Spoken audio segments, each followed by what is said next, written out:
Bienvenue dans mon Draw My Life. Je suis Jonathan, plus connu sous le nom de la Draw Family, et aujourd'hui, je vais vous raconter l'histoire de ma vie en dessinant. Je suis né à Avignon, la ville du célèbre pont et du grand festival, le 3 juillet 2006. J'ai grandi avec mon père, ma mère et mon grand frère, presque mon sosie. On nous confondait tout le temps et je crois que ça nous énervait un petit peu. Dès mon plus jeune âge, mes parents m'occupaient avec des activités créatives, comme la lecture ou le dessin.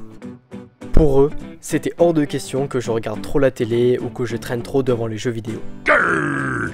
Ensuite, je suis rentré à l'école primaire. Je ne vais pas faire comme dans les autres Draw My Life où je vais dire que je suis un enfant persécuté. Non, au contraire, tout s'est très bien passé, j'étais bon en classe grâce au conseil de mon grand frère, j'avais beaucoup d'amis et j'avais les meilleures cartes Pokémon et Yu-Gi-Oh de l'époque. La belle vie quoi. Bon, après un jour je me suis battu, parce qu'un mec m'avait piqué une de mes meilleures cartes Yu-Gi-Oh. Spoiler, les cartes ont été interdites dès le lendemain à cause de moi dans l'école. Alors désolé à ceux qui sont dans cette école là. À part ça, je continuais toujours à dessiner de temps en temps en classe ou chez moi quand je m'ennuyais. Alors, je progressais petit à petit. Puis, quand j'avais 8 ans, j'ai lu mon tout premier manga, le tome 1 de One Piece. Ça a été une révélation. J'ai autant adoré l'histoire que le style de dessin. Et puis alors, à partir de ce moment-là, j'ai commencé à recopier les dessins de mes héros préférés. Et puis après, l'époque du collège est enfin arrivée, j'avais vraiment hâte de découvrir ce milieu. Là-bas, mon instinct bagarreur dont je vous avais parlé tout à l'heure a tout de suite été calmé par le directeur après 2 de mes disputes. Si tu continues, tu dégages. Je crois que c'était assez clair. Alors, je me suis remis sérieusement à travailler sur mon comportement. J'avais de très bonnes notes, mais j'étais plus petit par rapport aux autres. J'avais tout du profil de petit intello, il me manquait juste les lunettes. À côté de ça, je continuais toujours à dessiner chez moi, pendant les cours, et un jour, j'ai eu une révélation. En allant sur le site de YouTube, j'ai découvert que beaucoup de gens avaient la même passion que moi et la partageaient sur la plateforme. Alors, ni une ni deux, le 26 avril 2018, je lance ma chaîne YouTube et je poste ma toute première vidéo, comment dessiner un planeur Fortnite. J'étais fan de ce jeu à l'époque et j'aimais dessiner, alors pourquoi pas. J'avais fait une petite centaine de vues et j'étais déjà content. J'avais filmé avec ma mini GoPro de mauvaise qualité, une musique en accéléré et une voix off horrible. Mais j'étais vraiment content de ce que je faisais, je publiais des vidéos sans aucune pression et uniquement pour le plaisir. Petit à petit, la chaîne a commencé à prendre et j'avais réussi à réunir une petite communauté d'environ 100 abonnés. Mais qui dit communauté veut dire premier haters, ceux qui critiquent tes vidéos.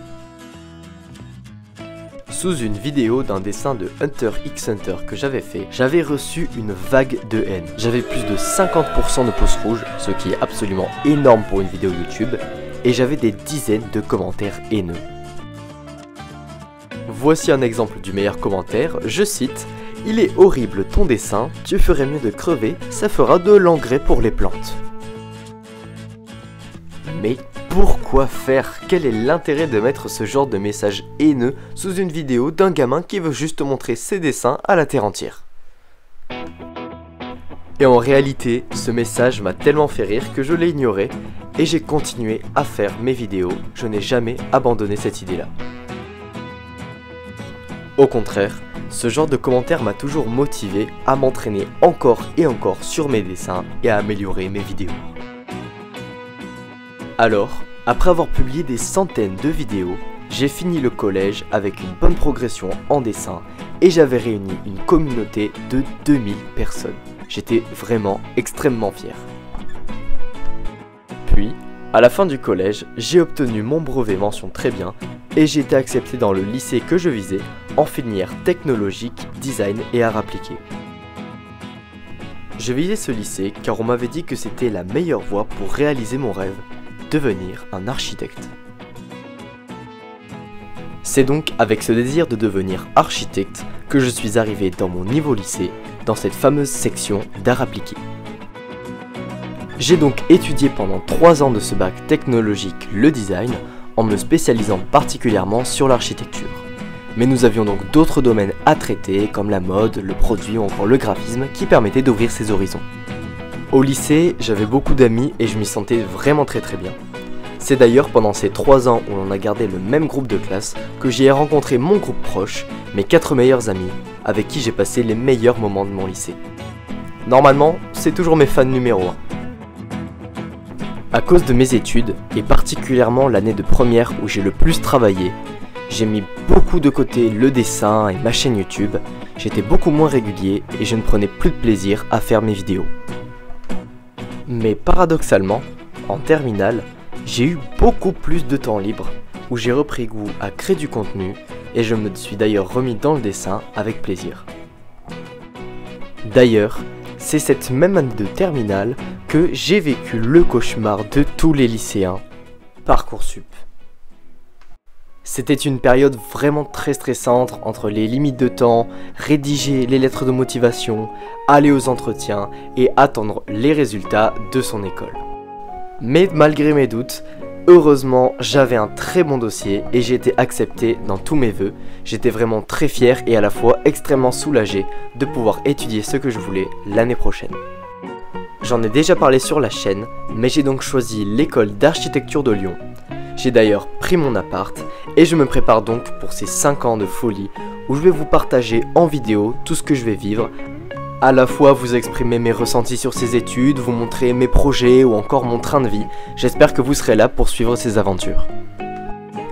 Merci énormément d'avoir regardé jusqu'au bout mon Draw My Life. C'était le plus gros projet de ma chaîne, d'ailleurs c'était la vidéo pour les 10 000 abonnés. J'espère que vous l'avez vraiment apprécié. Un grand merci à tous ceux qui m'ont soutenu depuis mes débuts. Et d'ailleurs, si vous n'êtes pas abonné, n'hésitez pas à rejoindre la Draw Family. On est déjà plus de 10 000, alors merci énormément.